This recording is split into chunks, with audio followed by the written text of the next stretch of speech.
George Knox, I think he's a prime example of an early Indiana cabinet maker. His work ranged, as I said earlier, from furniture to farmhouses, coffins to cradles. His profession changed in response to an evolving trade and a growing economy. He was deeply connected with his community. He served all kinds of leadership roles over his time in Vevay in different contexts. And he saw the transition from the trade he learned as a cabinet maker working in a small shop in Kentucky, making furniture piece by piece at his workbench, to the factories that opened in Vevay later on that were churning out pieces at an unprecedented rate with new technology that had never been imagined or seen in this country before. And he saw the country shrunk by steam-powered transportation. He saw it split by war. This man lived a long life and was witness to all sorts of changes.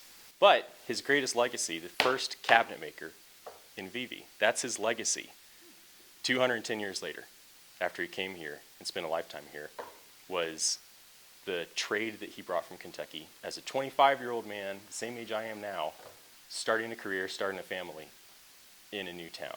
I met George Knox, at first a friend of mine that I worked with at Conner Prairie, very talented historian and researcher, a student of public history, and a textile weaver. She shared with me a paper from the Indiana Magazine of History, an article that she found that talked about a cabinet maker. She said, "This is interesting, it's an Indiana cabinet maker, I'm sure you'll love to read this."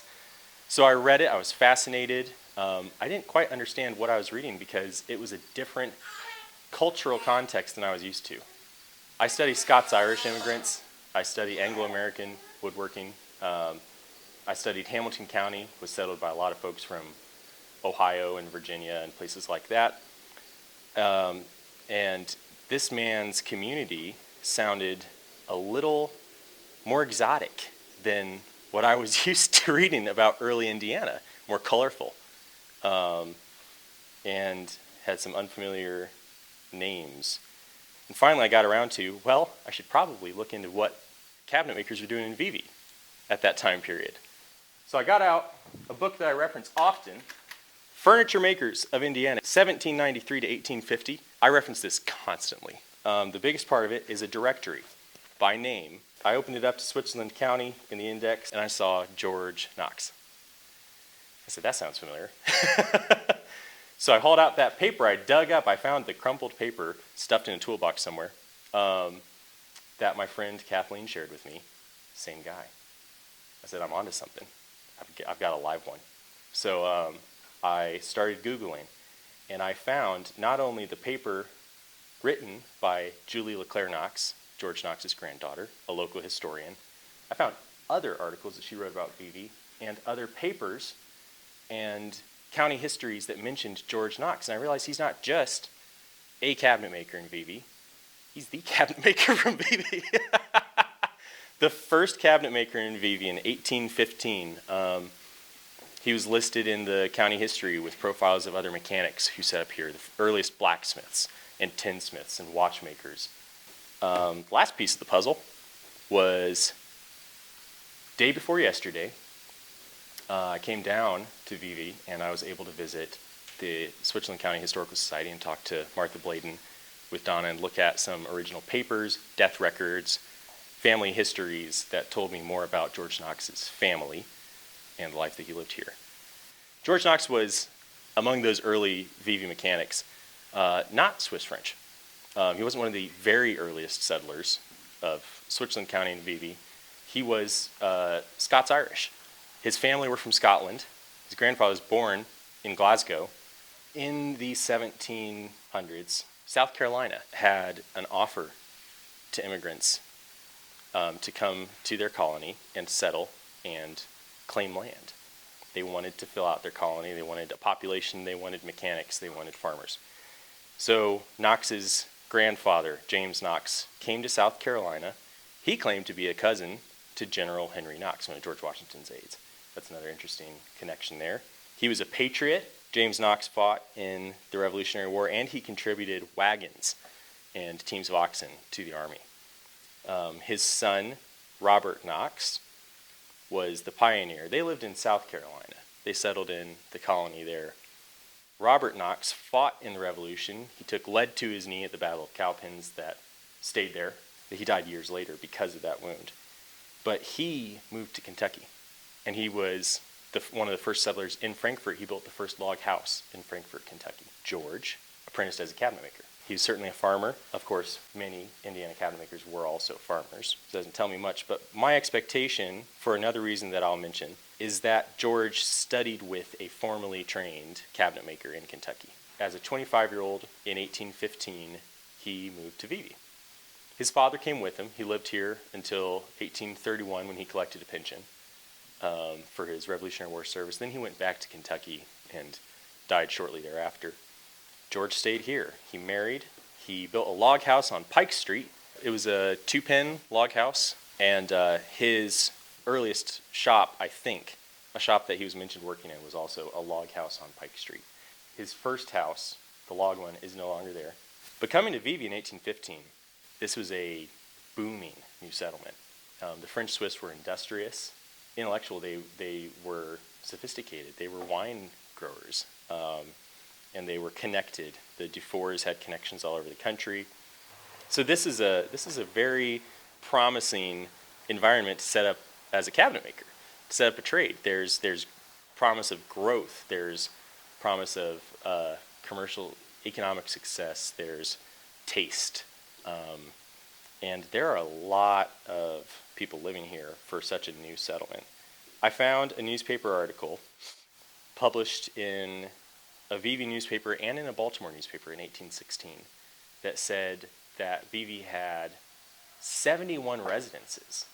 It's only been 2 years since the town was platted, or close to, something like that. It's been a very short time. 71 houses and 32 mechanics of different professions, including a watchmaker.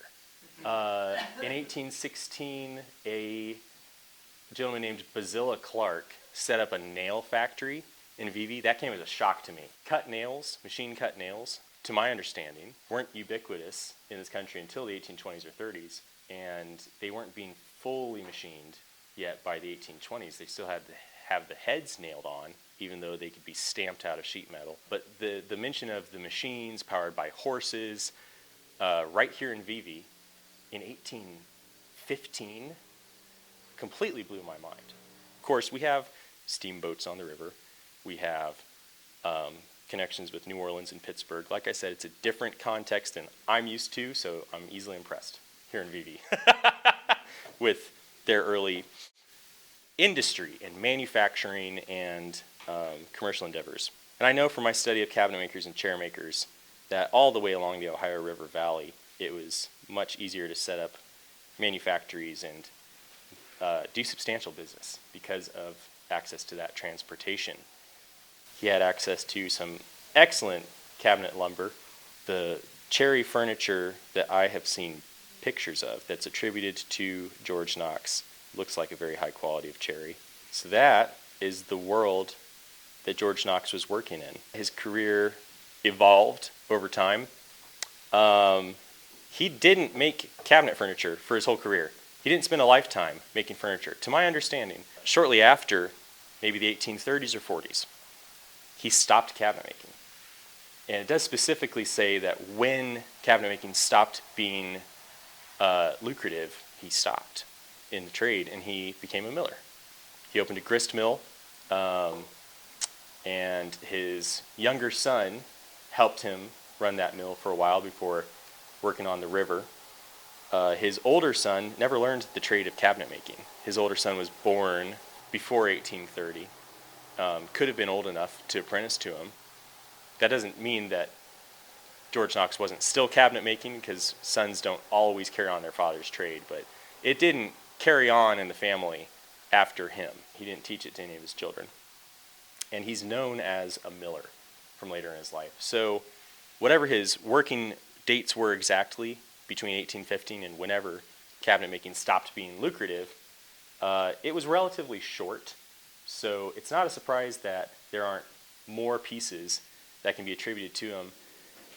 It's a surprise that there are so many mentioned and described in records. As I've studied Indiana cabinet makers, there's oral history of, oh, he made this piece that's still here. Oh, somebody has this piece that he made over here. But it's so rare for so many works, including houses, to be so clearly attributed to one person with such a great record of his family and his history. He's a great example. I really enjoyed studying him. He built a second house in Vevay around 1830. His log house remained, but his second house, the 1830 house, his granddaughter, Julie LeClaire Knox, described it in 1940 as being built in New Orleans French style. If you know anything about New Orleans architecture, you might be confused by that, unless you also know Julie LeClaire Knox and her writing. Why did this Scots-Irish man from Kentucky build a French New Orleans, a French-style house? And I talked to one of my friends who researches French colonial architecture and was super confused until I saw a picture and said, that's not French. It has some lovely ironwork on the front and a nice later scrolled lattice on the side porch that looks a little French. I can't blame Julie Knox, but it's not French. It's a pretty typical early Indiana federal vernacular two-story farmhouse.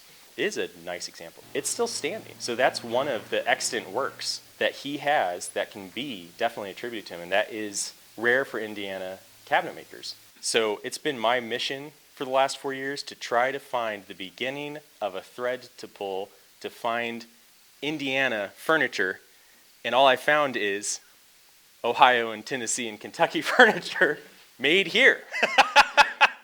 So that's why Knox is so compelling to me, because there are pieces attributed to him and a house.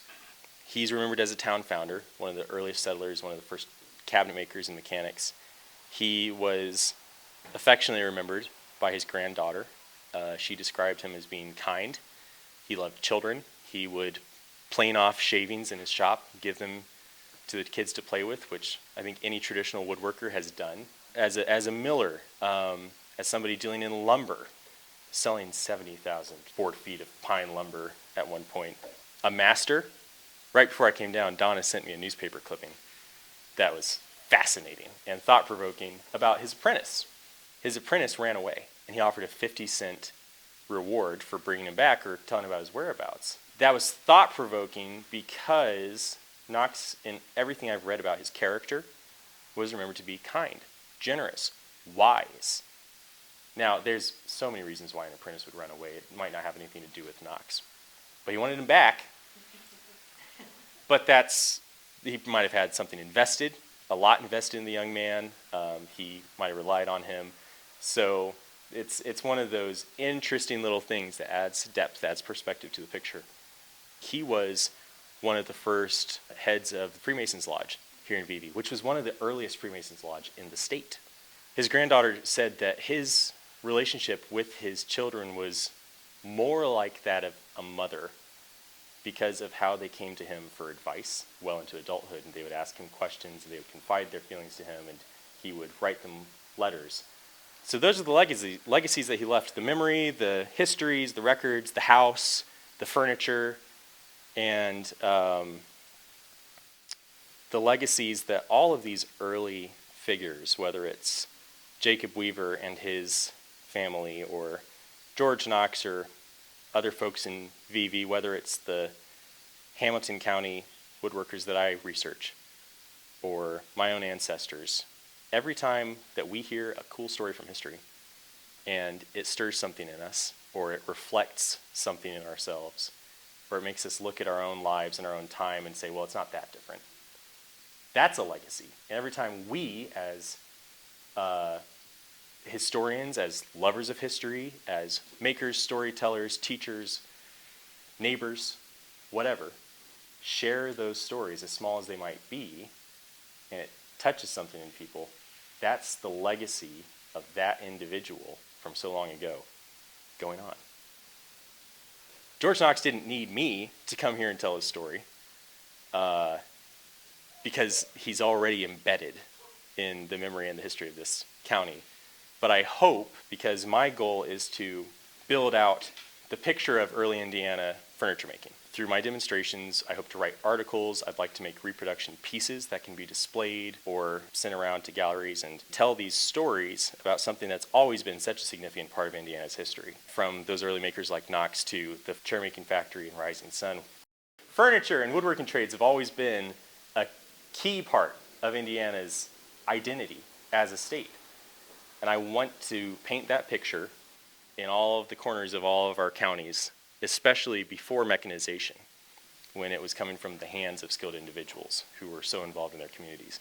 So like I said, George Knox doesn't need me to carry on his legacy, but it will go further, and it'll be amplified by stories like the ones told here at Vevay and the work that we do at Conner Prairie, and mixed with all those other wonderful stories, and hopefully it will give us all a better appreciation for where things come from, where we come from, and where we can go as a society, what we can do with our hands, our money, the way we furnish our homes, the way we build community, the way we take care of our neighbors.